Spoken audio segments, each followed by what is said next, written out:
Bonjour et bienvenue dans ces 5 minutes d'information. Mercredi 9 septembre, samedi 12 septembre, la visite du chef de l'État dans le Moronou aura duré 4 jours. Une visite qui s'est achevée par un meeting de clôture à Bongouanou, le chef-lieu de région. Au cours de cette visite, le président Alassane Ouattara n'a eu de cesse de rappeler aux populations que la paix est indispensable à tout développement. Tout à l'heure, dans le 13h, nous irons à Bongouanou.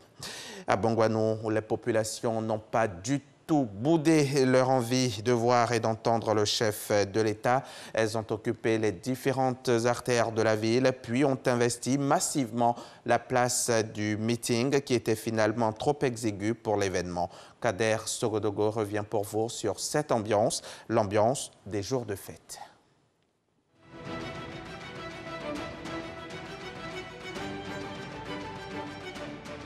Bongouanou, il est 7 h du matin en ce samedi 12 septembre 2020.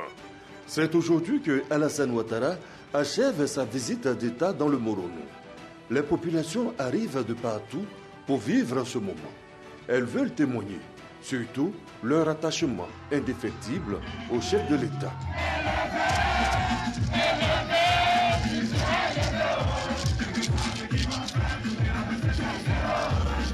Dans le président Ado ou rien. Il n'y a pas d'âge pour traduire sa reconnaissance. Danser pour l'exprimer, le dire aussi de vive voix. Depuis fort longtemps, le président n'a jamais été chez nous. Et aujourd'hui, il est venu. C'est nous la joie pour nous. On est très contents. Tout le monde même, il n'y a pas un. Et si vous voyez que moi, vieux, je suis venu accueillir le président, c'est qu'il est important pour moi, pour tout le Moronou.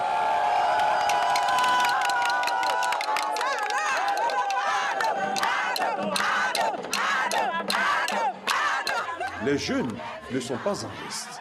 Pour ce meeting final, ils sont sortis nombreux. Les travaux de développement effectués ne les laissent pas indifférents. Nous savons qu'il a fait beaucoup pour nous. Nos routes, nos voiries. Il a fait des extensions d'électricité et d'eau.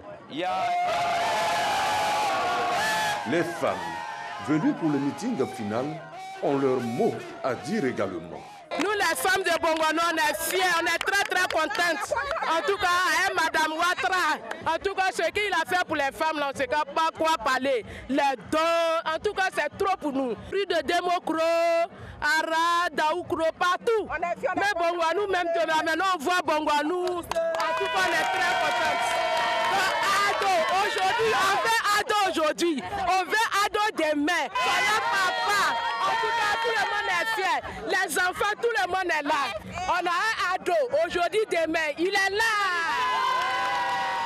Sur le lieu du meeting, il n'y a plus de place. Le président de la République est attendu.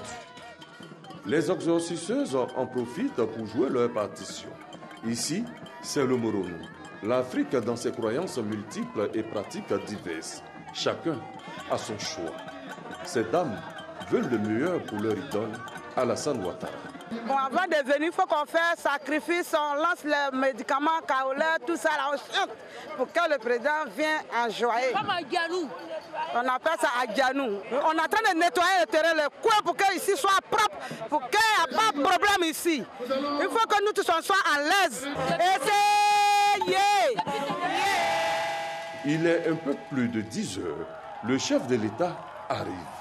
Sur la place du meeting, il tient à saluer tout le monde. C'était un reportage de Kader Sogodogo de RTI Bouaké. La première dame a également fait le déplacement du Moronou aux côtés du chef de l'État et Dominique Ouattara a fait le bonheur des femmes de la région.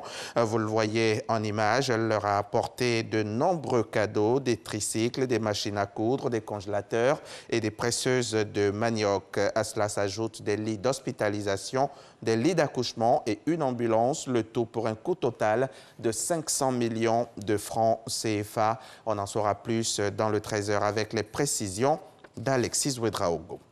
À l'issue de 3 jours de discussion, la charte de transition a été présentée hier soir à Bamako. Le texte adopté fixe la durée de la transition à 18 mois et charge un comité de désigner un président civil ou militaire pour la diriger. Il prévoit aussi 3 organes de transition, le président et son vice-président, le Conseil national de transition regroupant 121 personnes réparties entre les forces de défense et de sécurité, le M5, les partis politiques, les journalistes, la société civile, les religieux, la diaspora, les jeunes et les femmes. Et enfin, 3e organe, un Premier ministre à la tête d'un gouvernement de 25 membres. C'est la fin de ce Flash Info. Le journal, vous le savez, c'est à 13h et comme tous les dimanches, vous aurez droit à votre magazine préféré. Aujourd'hui, je recevrai le directeur de l'informatique de la Direction générale des impôts. Mafemori Kanate viendra nous parler des téléprocédures à la DGI, la politique de digitalisation des services de l'administration fiscale. Alors, je vous rappelle l'heure de rendez-vous, c'est 13h et c'est sur RTI.